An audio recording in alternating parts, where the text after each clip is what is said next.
नमस्कार, मैं प्रद्युमन जोशीला। कभी परिवारवाद पर बड़ी करारी चोट मार करके सत्ता में आई भारतीय जनता पार्टी में अब राजकुमारों का दौर आ गया है। जी हां, जो भारतीय जनता पार्टी वर्षों तक कांग्रेस और अन्य क्षेत्रीय दलों को इस बात पर कोस रही थी कि इन पार्टियों में राजकुमारों की चलती है, परिवारवाद है, और हमारी पार्टी सिद्धांतों पर चलती है, हमारी पार्टी कार्यकर्ताओं पर चलती है, हमारी पार्टी उन लोगों पर चलती है जिन्होंने वर्षों तक पार्टी का झंडा और डंडा उठाने का काम किया। लेकिन हरियाणा प्रदेश के एक जिले में ऐसा आज होने जा रहा है कि वहां पार्टी के निष्ठावान और समर्पित जो नेता रहे हैं, उनकी बजाय विधायक पुत्रों, मंत्री पुत्र को तवज्जो दी जा रही है। वीडियो में विस्तार से मैं आपको बताऊंगा कि किस तरह से बीजेपी में परिवारवाद बढ़ रहा है। उससे पहले आप सभी दर्शकों से अनुरोध है कि YouTube पर हमारे चैनल को सब्सक्राइब करें, बेल आइकन घंटी का बटन अवश्य दबाएं, वीडियो को ज्यादा से ज्यादा शेयर करें, अपने विचार कमेंट के माध्यम से जरूर लिखें, वीडियो को हाइप जरूर करें। जो दर्शक निष्पक्ष, निर्भीक और स्वतंत्र पत्रकारिता में विश्वास रखते हैं, वो हमें निरंतर आर्थिक सहयोग जरूर करें। उसके लिए आप हमारे मोबाइल नंबर 94 166 74 472 94166 74472 पर गूगल पे या फोन पे जरूर करें। अब मैं आपको जिस इलाके का एक किस्सा बता रहा हूं, हकीकत बता रहा हूं, वो है बीजेपी संगठन के हिसाब से जो नया जिला बनाया गया, हांसी, जो पहले संगठन में हिसार जिले में आता था। लेकिन बीजेपी ने 22 जिलों की बजाय 27 जिला प्रधान बनाए और उसमें हांसी भी शामिल। हांसी में एक कार्यक्रम का आयोजन आज होने जा रहा है, यानी 11 अगस्त 2025 को। और हांसी में जिनको युवा मोर्चे का जिला अध्यक्ष बनाया गया, सुखविंदर जाखड़, उनकी तरफ से सोशल मीडिया पर एक पोस्ट वायरल हो जिसमें उन्होंने लिखा, पहले मैं आपको एक एक शब्द सुनाता हूं, कि प्रिय युवा शक्ति, सादर प्रणाम, बड़ा ऐलान, आगामी 11 अगस्त 2025 को हांसी में होगा युवा शक्ति का महासंगम। हमारे प्रेरणा स्रोत श्री योगेंद्र शर्मा जी, प्रदेश अध्यक्ष हरियाणा युवा मोर्चा। अगले दो नामों को आप गौर से सुनिए। जो उन्होंने लिखा, श्री संजीव गंगवा जी, युवा भाजपा नेता, कैबिनेट मंत्री श्री रणबीर गंगवा जी के सुपुत्र, और श्री साहिल भ्याणा जी, युवा भाजपा नेता, हांसी विधायक श्री विनोद भ्याणा जी के सुपुत्र, हांसी भाजपा कार्यालय पर पहुंच रहे हैं। यह है युवा जोश, एकता और संगठन की ताकत दिखाने का सुनहरा मौका। आइए हम सब मिलकर इस ऐतिहासिक पल को अविस्मरणीय बनाएं और अपनी ऊर्जा से संगठन को नई ऊंचाइयों तक ले जाएं। आगे उन्होंने कार्यक्रम का विवरण दिया है, और युवा शक्ति जोश के साथ तैयार रहे, आपकी उपस्थिति हमारी ताकत है, आज का युवा कल का भारत। यह पोस्ट सुखविंदर जाखड़ ने जारी की योगेंद्र शर्मा के हांसी आगमन पर। यह कार्यक्रम है। योगेंद्र शर्मा की हम मान लेते हैं प्रदेश के अध्यक्ष हैं, पार्टी के समर्पित सिपाही भी रहे हैं, वर्षों से पार्टी में काम कर रहे हैं। लेकिन जिन दो चेहरों का जिक्र इसमें और उन्होंने किया, जो हांसी बीजेपी कार्यालय में आ रहे हैं, संजीव गंगवा कितने पुराने भाजपाई हैं, कितने समर्पित भाजपाई हैं और किस पद पर हैं पार्टी में। साहिल भ्याणा कितने समर्पित भाजपाई हैं, कितने समय से भाजपा में हैं और किस पद पर हैं। दोनों की क्या क्वालिटी है? सबसे बड़ी क्वालिटी केवल यह है कि दोनों के पिता विधायक हैं और एक के पिता तो सरकार में मंत्री भी हैं। क्या बीजेपी में जो जो पार्टी सत्ता पर काबिज हो रही है, तो ये दिन आ गए कि यहां अब नेता पुत्रों की पार्टी के कार्यकर्ताओं को जय जयकार बोलनी पड़ेगी। क्या अब ये हालात और परिस्थितियां बन गई कि नेता पुत्रों की जय जयकार बोल करके उनका गुणगान करना पड़ेगा? एक वो समय था जब भारतीय जनता पार्टी के नेता श्रीमती सोनिया गांधी के विदेशी मूल के मुद्दे को लेकर के देश भर में घूमे। एक वो समय था जब राहुल गांधी और गांधी नेहरू परिवार को इस बात के लिए ही कोट किया जाता था कि इसमें परिवारवाद है। एक वो समय था जब बीजेपी के नेता अलग अलग राज्यों में वहां के पार्टियों के मुखिया जब अपनी अगली पीढ़ी को आगे बढ़ाते तो उनका जिक्र करते। लेकिन यहां क्या हो रहा है हरियाणा में? क्यों आंखें मूंदे हुए हैं नरेंद्र मोदी साहब से लेकर के नायब सैनी और मोहनलाल बड़ोली तक बीजेपी के बड़े नेता? आखिर ये जो नेता पुत्र हैं, क्या इन्हीं की जय जयकार करेंगे? बीजेपी के जिला प्रधान अशोक सैनी पक्के भाजपाई हैं, लेकिन उनको भी इस चीज पर संज्ञान लेना चाहिए कि आखिर उनके जिले में हो क्या रहा है। क्यों आंखें मूंदे हुए हैं सैनी साहब?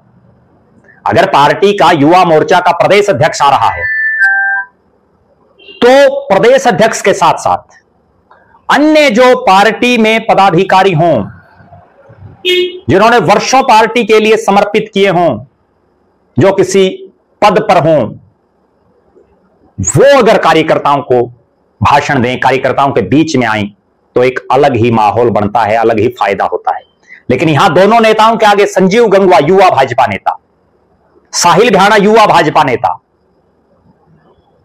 अगर इस तरह से युवा भाजपा नेताओं की कतार बढ़ती रही बीजेपी में, नेता पुत्र ही अगली पंक्ति में दिखे, तो फिर जो लोग वर्षों से पार्टी का झंडा डंडा उठाए हुए हैं, पार्टी के लिए दरी बिछा रहे हैं, पार्टी के लिए कुर्सियां लगा रहे हैं, वो कहां जाएंगे? संजीव गंगवा को कितने दिन हुए हैं भाजपाई बने हुए?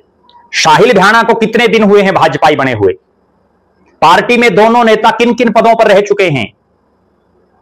उनसे अनुभवी तो इस हांसी जिले में बहुत नेता मिल जाएंगे, उनसे पुराने इस हांसी जिले में बहुत नेता हैं। अगर उन्हीं में से किसी नेता से कार्यकर्ताओं के बीच में विचार रखवाए जाते तो पार्टी के अंतिम पंक्ति पर बैठा कार्यकर्ता भी अपने आप में फक्र महसूस करता कि आज इसकी बारी आई है, कल मेरी भी बारी आएगी। लेकिन जिस ढंग से नेता पुत्रों को आगे बढ़ाया जा रहा है, यह दर्शा रहा है कि बीजेपी में भी परिवारवाद घुस चुका है। पिछले दिनों आप सबने देखा होगा, नलवा के विधायक रणधीर पनिहार के बेटे भूपेंद्र पनिहार हिसार के सांसद जयप्रकाश जेपी की अध्यक्षता में दिशा की जो मीटिंग होती है लघु सचिवालय परिसर में, उस दिशा की मीटिंग में जब वो बैठे मंच पर, तब भी हर जगह यह चर्चा चली थी कि आखिर वो किस प्रोटोकॉल से मंच पर बैठे थे। और हिसार में तो यह जग जाहिर हो चुका है और चर्चाएं चल पड़ी हैं हर जगह कि ये जो विधायक बनाए हैं जनता ने, चाहे वो रणबीर गंगवा हो जो अब मंत्री भी हैं, चाहे विनोद भ्याणा हो, चाहे रणधीर पनिहार हो, ज्यादातर समय चंडीगढ़, दिल्ली या नेताओं की हाजिरी में ही व्यस्त रहते हैं और इनकी अनुपस्थिति में इनके पुत्र ही जो है बहुत से कामों में लगे रहते हैं, कार्यक्रमों में भी शिरकत करते हैं। भारतीय जनता पार्टी के नेतृत्व को तुरंत प्रभाव से इस पर संज्ञान लेना चाहिए और ना केवल ये नेता पुत्र, विधायक पुत्र कार्यक्रमों में हिस्सा लेते हैं, कुछ एक तो विधायक पुत्र ऐसे हैं जो बाकायदा गनमैन रख रहे हैं। एक तरफ प्रदेश में इतना क्राइम बढ़ रहा है और दूसरी तरफ नेता पुत्र भी गनमैन लेकर के चल रहे हैं। जनता को सुरक्षा नहीं, लेकिन नेताओं के बेटों को सुरक्षा चाहिए। आखिर जा कहां रही है भारतीय जनता पार्टी? बहुत गंभीर सवाल है। जो बीजेपी केवल इस नारे पर सत्ता में आई, जनता ने भी इस नारे को पसंद किया कि परिवारवाद को दूर करेंगे, नैतिकता और सिद्धांतों की राजनीति करेंगे। क्या यही नैतिकता और सिद्धांत है कि नेताओं के बेटों को, विधायकों के बेटों को तरजीह दी जाए? देखना यह है कि क्या बीजेपी अपने जिस अब इस पैटर्न पर इसके नेता चल रहे हैं उसी पैटर्न पर रहेगी या कुछ बदलाव होगा। एक और गौर करने वाली बात बताता हूं मैं इन तीनों विधायकों की। जो हिसार जिले में 3 ही बीजेपी के विधायक हैं, तीनों ही दल बदलू हैं, तीनों ही नेता बदलू हैं, तीनों ही पक्के भाजपाई नहीं हैं, तीनों में अभी तक जो भाजपा का मूल सिद्धांत है वो सही ढंग से नहीं आ पाया है। रणबीर गंगवा पुराने लोकदली रहे, इनेलो से जुड़े रहे, विधायक बने, राज्यसभा के सांसद बने। विनोद भ्याणा कांग्रेस में रहे, हजका में रहे, और रणधीर पनिहार कांग्रेस में रहे, हजका में रहे। और बीजेपी को यह भी समझना चाहिए कि दल बदलुओं को जो जो पार्टी ने आगे बढ़ाने का काम किया, तो ये दिन पार्टी को देखने पड़े जब उनके बेटों की भी जय जयकार करनी पड़ेगी। बहरहाल हमारी नजरें इस कार्यक्रम पर रहेंगी। कार्यक्रम के समाप्त होने के बाद हम एक वीडियो और बनाएंगे जिसमें आपको बताएंगे कि आखिर ये नेता पुत्र क्या बोले, और कुछ पार्टी में सुधार होता दिख रहा है। पार्टी के जिला प्रधान अशोक सैनी, पार्टी के प्रदेश के अध्यक्ष मोहनलाल बड़ोली, हरियाणा के मुख्यमंत्री नायब सिंह सैनी कुछ सुधार लाते हैं या परिवारवाद जारी रहेगा। आप दर्शक भी जरूर कमेंट करें, आपकी क्या राय है। क्या आज जिस ढंग की बीजेपी चल रही है हरियाणा में, क्या वो वही अटल आडवाणी की या जो 1980 में बीजेपी बनी उन्हीं सिद्धांतों पर, उसी नैतिकता पर चल रही है, या अब सब कुछ बदल चुका है और नेता पुत्रों को जो हवा दी जा रही है उस पर भी आप जरूर कमेंट करें। आप लगातार हमारे साथ बने रहें, हमारे फेसबुक पेज को लाइक और फॉलो करें, यूट्यूब पर चैनल को सब्सक्राइब करें, बेल आइकन घंटी का बटन अवश्य दबाएं, वीडियो को ज्यादा से ज्यादा शेयर करें, वीडियो को हाइप जरूर करें, अपने विचार कमेंट के माध्यम से लिखें।